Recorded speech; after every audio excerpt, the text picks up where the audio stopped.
But here I've got a typical aerospace panel. It's got some stiffeners in it, but it's also got some regions that are, thicker and thinner for various connections and such. And we'll go over the different ways one can model this. First thing I'll do, let's just do the easiest thing. Let's just say right click, we'll go tap mesh, and I need to pick a material. So I'll just go in here and pick 7070 or 7050, say OK, and just let the defaults go.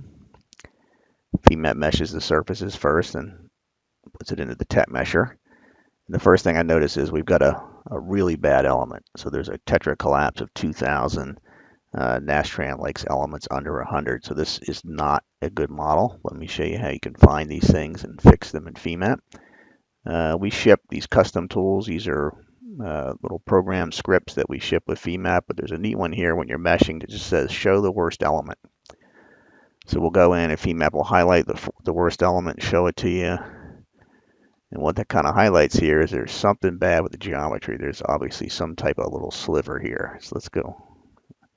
What I'm going to do is just delete that mesh. And it says, do I want to delete the properties? But I'll say no, so we'll have it to mesh again. And I can zoom in here and probably see that there's a little sliver. But something that's kind of easier to do is we've got this nice thing in the meshing toolbox here, this locator. And I'll change it to surfaces and say, find the slivers for me. And I can see, hey, we got some super thin little edge here. So let's do a feature removal. Surfaces, and we're actually going to rip these out. So we're going to say aggressive. So I'll go in here and pick that one. One there, one there. So there's, I'm going to say 5 of them. So there they are. We'll say OK, and they're now gone. So we go right back in here and let's say tap mesh. We'll say OK. And same thing, it's going to go through here, and now it's down. There is still a bad one. There's a 279. So we'll do show worst element. Let's see what's going on here. I'm going to zoom in. Look at that. There's a little tiny knife edge. So the same thing. Let's just delete the mesh.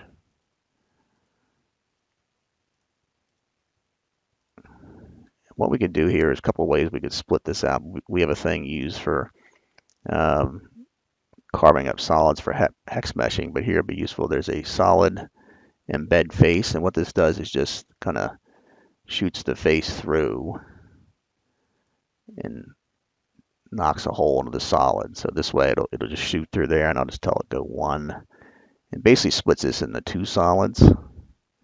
You can see there's one, but it kind of got rid of that knife edge. So I'll just delete him. And then take a look around here what's going on. And there's still a little sliver. So let's do, we'll remove this curve and combine it with the surface next to it. And that'll make one surface, and then there's one little point there. So we're getting a little better. Let's tap mesh. Let this roll. And there's down to 55. This would run, but even at 55, I might want to see if I can get better than that. So let's go find out where that worst element is. There he is. If I zoom in and see what's going on there.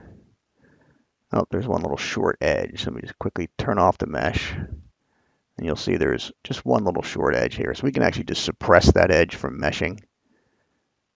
And I'll pick him, and it automatically remeshes because the mesh was still there. I'll just turn that mesh back on, and we'll see now it suppressed that curve. Let's see what our worst element is now. Well, we actually saw that it was meshing. It's down to a 24. So we've got just a fantastic mesh of this part. So that's pretty good.